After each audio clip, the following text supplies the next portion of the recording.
My wife said, "I've been poisoning your food to make you seem crazy." I said, "I haven't eaten home food in months." The hidden cameras caught everything.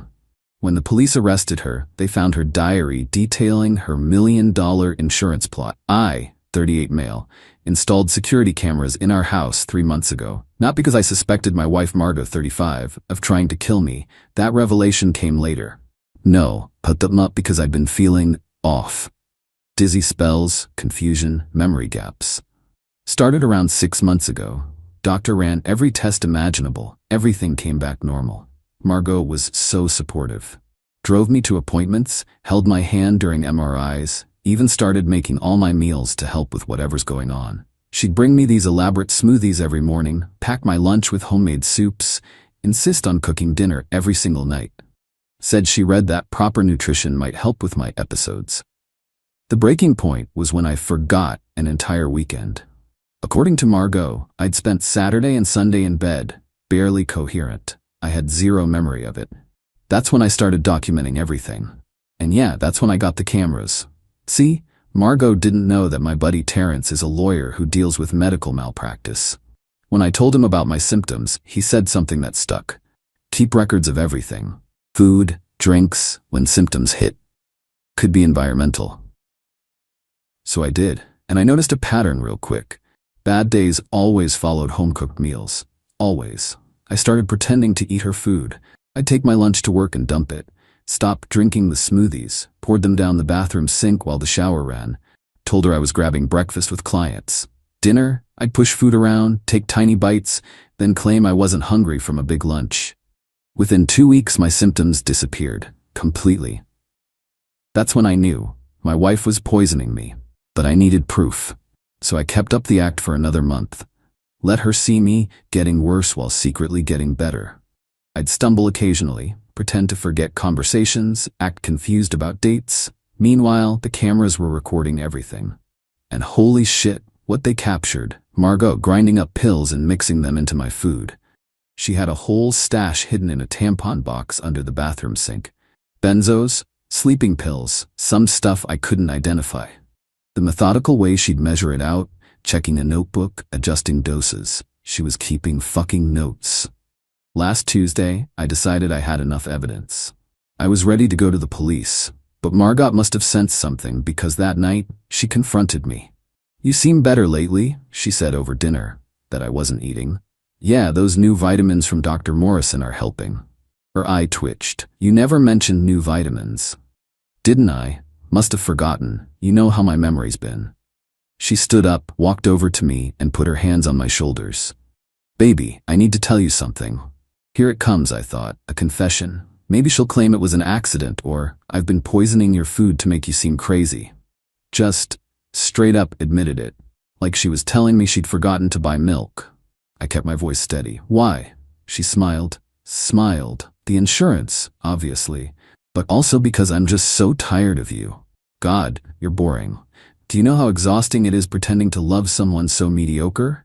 At least if you were crazy, I'd get sympathy. Poor Margot, dealing with her mentally ill husband. Then when you finally had your accident, everyone would understand. "I haven't eaten home food in months." Her face went white. "What?" "I haven't eaten anything you've made since September. Those smoothies? Down the drain. The lunches? In the dumpster behind my office. Dinner? I'm pretty good at sleight of hand, turns out." "You're lying." I pulled out my phone, showed her a clip from the kitchen camera. Her measuring pills, her checking her notebook, her stirring them into my smoothie.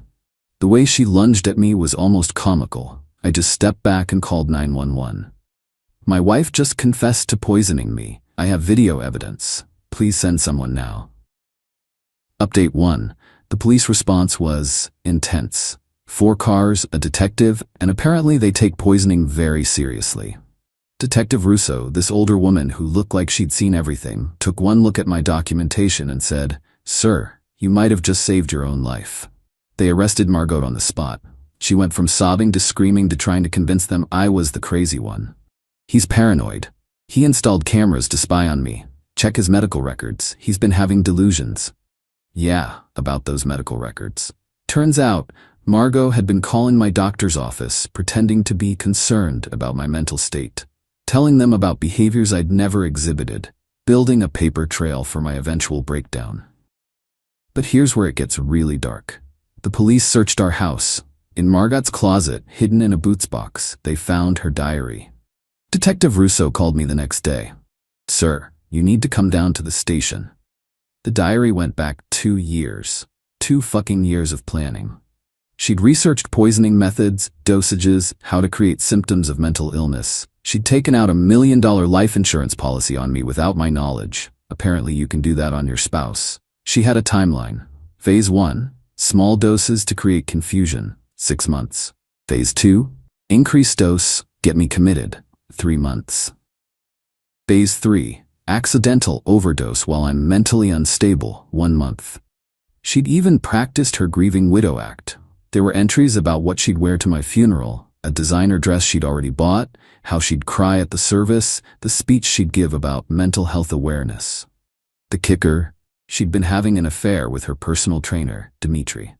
They had plans to move to Costa Rica after she collected the insurance money. She'd written, "D says $1 million should last us at least 5 years down there. After that, maybe I'll find another boring husband with good insurance." I threw up. Right there in the detective's office. Update 2. So Margot's out on bail. Her parents posted $250,000. Must be nice having rich parents who believe their baby girl could never do such things. First thing she did? Showed up at my office with her sister Bethany and her mom Diane. In my workplace. My assistant called security immediately, but they got their show in first. "How dare you frame our daughter? She told us everything. How you've been paranoid, accusing her of affairs, installing cameras to stalk her. Bethany, you're sick. You need help." My coworkers were watching this train wreck. Then Margot started her performance. "I just wanted to help you." Fake tears streaming. "I know you're not well, baby. Please let me take you home. We can work through this together." I pulled up the confession video on my phone, played it on speaker, full volume. "I've been poisoning your food to make you seem crazy. The insurance, obviously. God, you're boring." The entire office floor went silent. Margot's face crumbled. "That's AI. He faked it." Security arrived. As they were escorting them out, Diane screamed, "We'll sue you for everything. Defamation, emotional distress." Bethany added, "You'll regret this when Margot's lawyer destroys you." Margot just stared at me with pure hatred. "You have no idea what I'm capable of." Actually, I did. That's why I had already moved out of our house and was staying at an extended stay hotel under a fake name. Good call, because that night, Dimitri, the trainer boyfriend, showed up at our house. My neighbor Hank sent me Ring doorbell footage. Dimitri tried to break in, probably looking for the diary or camera footage. Idiot didn't realize the police had already taken everything as evidence. He triggered the alarm I'd installed. Cops picked him up for attempted burglary. Turns out Dimitri has a record: assault, theft, and, wait for it, insurance fraud. He'd helped a previous girlfriend stage a robbery for insurance money. Prosecutors are very interested in this connection. Update 3. The entitlement escalated beyond anything I imagined. Margot's lawyer, some slick dude named Preston, filed a motion claiming I was abusive and controlling, that the cameras were illegal surveillance, that I'd deliberately triggered her mental health issues by pretending to be sick. Then Margot did something monumentally stupid. She created a blog, Surviving My Abusive Ex, A Victim's Story. She posted our private photos, claiming I forced her to smile in them. She wrote about how I financially controlled her. She hasn't worked in 3 years by choice. She even posted a video of herself with a black eye, claiming I hit her. Problem? The metadata on that video showed it was filmed 2 days after she was arrested, and my lawyer found the makeup tutorial she'd watched on YouTube, creating realistic bruises for film. But the peak entitlement came when she tried to sell her story to a true crime podcast. Emailed them saying she was a victim of the patriarchy who'd been pushed to the brink by her psychologically abusive husband. She wanted $50,000 for an exclusive interview.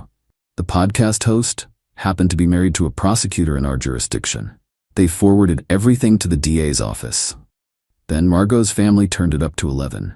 Diane started a petition, Free Margot, victim of systematic male violence. Got maybe 12 signatures, mostly from her book club. Bethany went on local morning news claiming I was part of a men's rights conspiracy to frame innocent women. The interview was a disaster. When the host asked for evidence, Bethany said, "Evidence is a tool of the patriarchy." They tried to get me fired, calling my company's board of directors. My CEO called me personally. "We've reviewed everything with legal. You have our full support. Also, your wife's mother just offered me a bribe to fire you. We're pressing charges." Add witness tampering to the list. Update 4. Trial started Monday. Margot showed up in a wheelchair. Claimed the stress had caused chronic fatigue syndrome. Her lawyer's opening statement was wild. Apparently, I had been subtly poisoning Margot first, causing her to have a psychological break where she may have inadvertently added some medications to my food, thinking they were vitamins. The prosecutor, this absolute legend named Regina, just said, "We have video, we have her diary, we have her confession. This isn't complicated." Day 2, they played the videos, all of them. Margot measuring pills, checking her notebook, stirring them into food. The jury looked horrified. Day 3, the diary readings. Regina read them in this matter-of-fact tone that made it worse somehow. Tuesday, increased dose to 15 milligrams. He seemed confused at dinner. Perfect. Dimitri says I'm so brave for dealing with this. Margot started sobbing. Her mom shouted, "That's not her handwriting. Ma'am, control yourself or leave." "This is a kangaroo court." She was escorted out. Day 4, Dimitri testified. Against Margot. Yeah, he flipped for a plea deal. His testimony was damning. Margot had approached him with the plans 6 months into their affair. She'd promised him $400,000 once she collected the insurance. She'd told him I was abusive. He believed her at first. She'd given him a key to our house to plant more evidence if needed.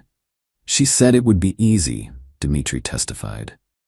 That her husband was weak and nobody would question it when he finally snapped. Margot screamed, "You lying bastard. You said you loved me." Her lawyer physically held her back. Day 5, I testified. Hardest thing I've ever done. Talking about realizing my wife was slowly killing me. About the fear of eating anything. About sleeping with a locked door between us. About wondering if she'd just shoot me when the poison didn't work. Margot's lawyer tried to make me seem paranoid. "So you secretly filmed your wife for months?" "I filmed my house. She happened to be poisoning me in it." "You threw away food she lovingly prepared?" "I threw away poison." "You lied to her about eating?" "I survived." The jury deliberated for 2 hours, guilty on all counts, attempted murder, insurance fraud, conspiracy. Margot collapsed, had to be carried out. Bethany screamed that we'd all pay for this. Diane wailed about her innocent baby. Sentencing is next month. Prosecutor says she's looking at 15 to 25 years. Final update. Margot got 18 years. The sentencing was something else. She showed up with a shaved head, claiming she had cancer now from the stress. Her lawyer actually presented fake medical documents. The prosecutor had already verified with the hospital she'd never been treated there. Add fraud to her prison time. Now it's 22 years. Her victim impact statement was insane. "I'm the real victim here. My husband drove me to this with his boring personality and refusal to be interesting. Prison will kill someone as delicate as me. I demand house arrest at my parents' home."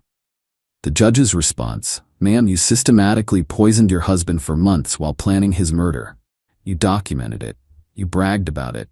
You felt no remorse. Society needs protection from you." Diane and Bethany had to be dragged out screaming about appeals and judicial corruption. Now the aftermath. The divorce was finalized last week. Since she attempted to murder me, she gets nothing. Nothing.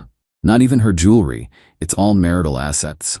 Dimitri got 5 years for conspiracy. His mom showed up at my hotel to beg me to forgive her boy. I told her to leave or I'd call the cops. She called me heartless. "Lady, your son helped plan my murder." Diane and Bethany? Diane's been charged with attempted bribery and witness tampering. Bethany's been banned from 3 restaurants for harassing staff who look like that murderer, meaning me, but I've never been to those places. They started a GoFundMe for Margot's appeal. It raised $47 before being taken down for violating terms of service. The house sale closed yesterday. I'm moving 2 states away, starting fresh. My health, completely back to normal. Turns out not being poisoned does wonders for your well-being. I'm in therapy, obviously. Trust issues don't begin to cover it. My therapist says I handled it remarkably well. I said I just didn't want to die. She said that's the best reason to handle anything well. I've started dating again. Very casually. Her name's Claire, she's a forensic accountant, and her first question when I told her this story was, "Did you check all your other insurance policies?" I think I like her. To everyone asking how I stayed so calm, I wasn't. I was terrified every single day. But fear kept me sharp, kept me documenting, kept me alive. Margot, if you somehow see this from federal prison, you were right about one thing. I was boring.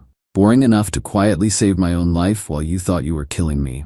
Boring enough to let you confess while recording. Boring enough to survive. Guess boring beats being a convicted attempted murderer. P.S. Her designer funeral dress, I donated it to a community theater. They're using it in a production of Arsenic and Old Lace. The irony is delicious. P.P.S. Just found out Margot's prison nickname is Smoothie. Even the inmates think she's pathetic.